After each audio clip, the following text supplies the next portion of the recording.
Hello everyone, and welcome back to Modern Warships. I know, right? I haven't looked at this game in a long time. So, I do get I would say, relatively frequent and very persistent comments and pings by people to say, hey, you should check the game out again. It's been a long time, and things have improved, things have changed. And before we get into that then, I figured, well, I'm gonna have a look and see what has actually changed. And I did have a couple of complaints or a couple of reasons why I was stopping to play the game first. First of all, the tier 3 was completely unplayable because for a couple of reasons. Because of the extremely unbalanced ships that were available at some points. And also because of this hero system, where you get extremely powerful weapon systems and things and ships, if you are grinding the most, which obviously means that somebody who can do this full time for the whole week might be able to pull this sort of thing off, but someone who's an occasional player is just going to be outright obliterated. Also, tier 3 still seems to have these level gaps. So, for example, if I'm going to look at where were the weapon systems? I haven't done this in a while. There it is, equipment shop. So you can see that I'm at level 22 and I have unlocked some tier 3 weapons. But they are level 15 tier 3 weapons. They are level 20 tier 3 weapons, which are obviously better than the level 15. And there's still more stuff at level 25, but it's all the same tier. So you see that the tier 3 is extremely tier 3 games can be extremely unbalanced unless you sink a lot of time and effort, and then you actually are playing way too powerful for the tier. So all this stuff should have, in my opinion, really been in tier 4. So there should be a tier 4 where all the overpowered legendary whatnot stuff can play against each other, and that would leave tier 3 actually playable. The second issue that I had with the game back then was that certain weapon systems were just absolutely and clearly better than others. To the degree that out of 5 or 6 available weapon systems, you'd be doing yourself a great disadvantage if you didn't pick the one that was overpowered, right? So, for example, back in the day, I think the CJ-20 missiles, the Chinese missiles, were literally the best missiles in the game, period, and there was no reason to use anything else because everything else was plain inferior.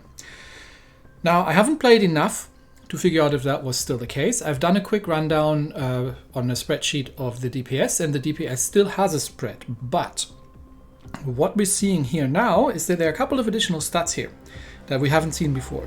Precisely the speed stat and the durability stat. So durability, presumably how many hits from AA a missile can take before it gets destroyed. And there we see, for example, that for example, if we look at the two Soviet missile systems here, or Russian missile systems at tier 2. We've got the P800s, which are doing 16,000 base damage and have a speed of 233 knots and a durability of 20. We've got the Moskit, the P270, which is an older weapon system, which does less damage and has a lower speed, but it has double the durability and that the P800 has. So it is a relatively, and it has a faster reload, but it also has a lower base damage. So there are a couple of factors here that,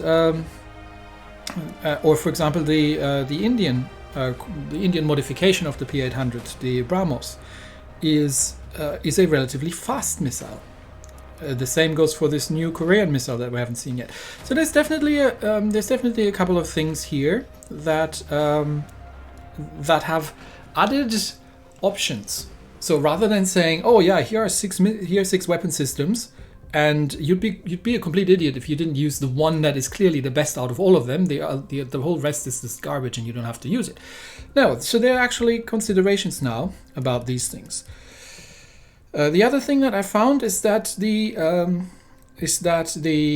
CWIS systems seem to have been fixed. Previously, when I stopped playing, CWIS was completely broken. Like, it couldn't shoot down anything, except planes maybe if they were hovering over above. But it was completely useless against missiles. I found that it actually works better now. So. And I'm completely looking at the wrong place. This is the one I was supposed to look at. So previously it was like, oh yeah, you have to use in tier 2, you have to use this one. And that's the only choice. Everything else is garbage. And that seems to have been to a degree have been fixed. And I'm finding that it seems overall a lot more balanced around these things.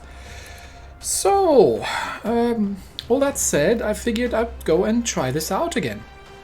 And I am not going to. I'm not going to make this like a 3 videos a week sort of thing because I just don't have the time. But I will throw the occasional Modern Warships video in, a couple of ship reviews maybe.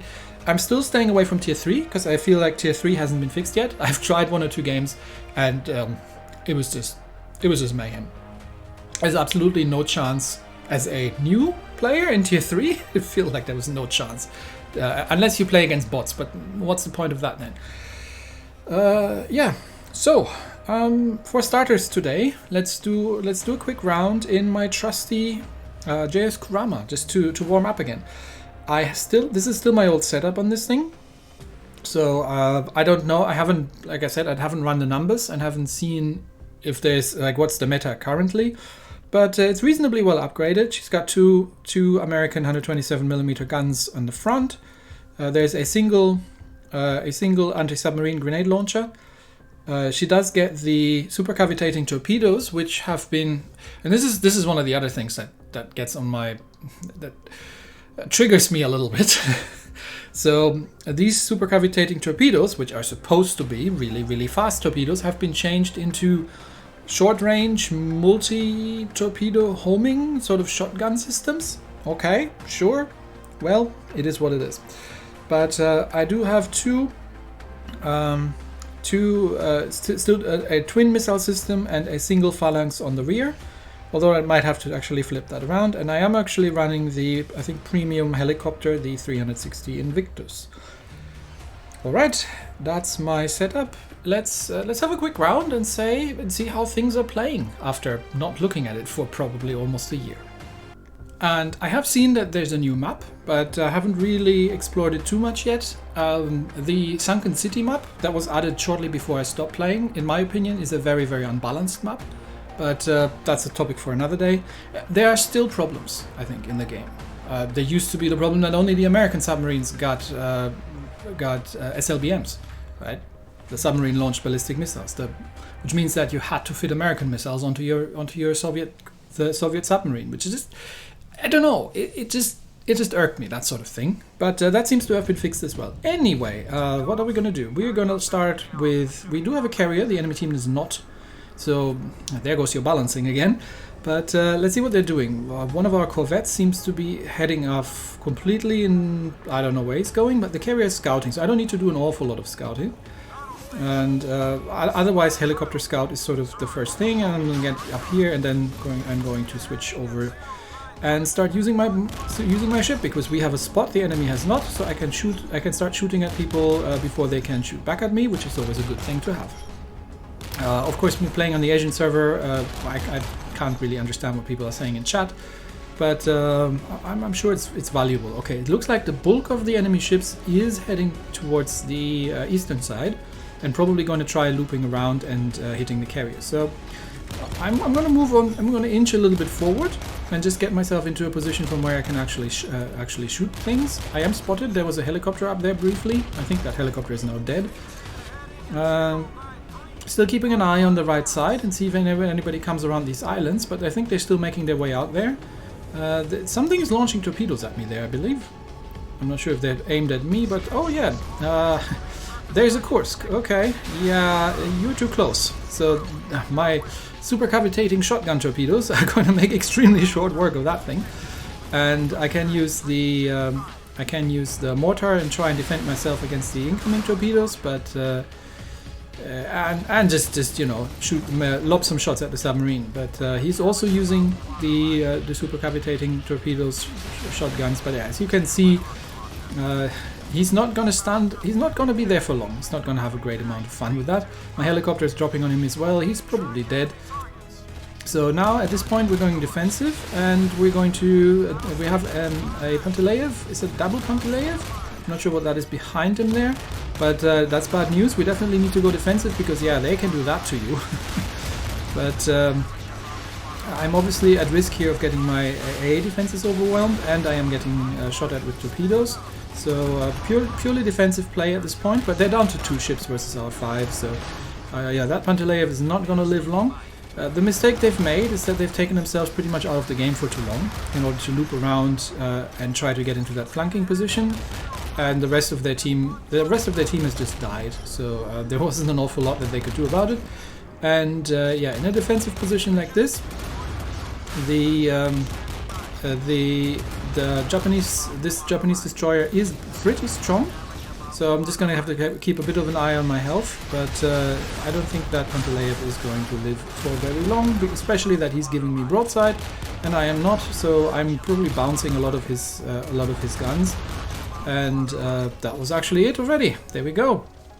So for the first game in in almost a year, I'm coming in second. That's probably not too terrible. So yep, that worked out. Anyway, I will have occasionally, when I have a bit of time, have a look around, see what else has changed, and you know, do a couple more ship reviews and bring this back on occasion, and in one of the days where I don't have anything else scheduled. So there you are, Modern Warships. That's it for me today. Thanks everybody, and I'll see you next time. Bye bye.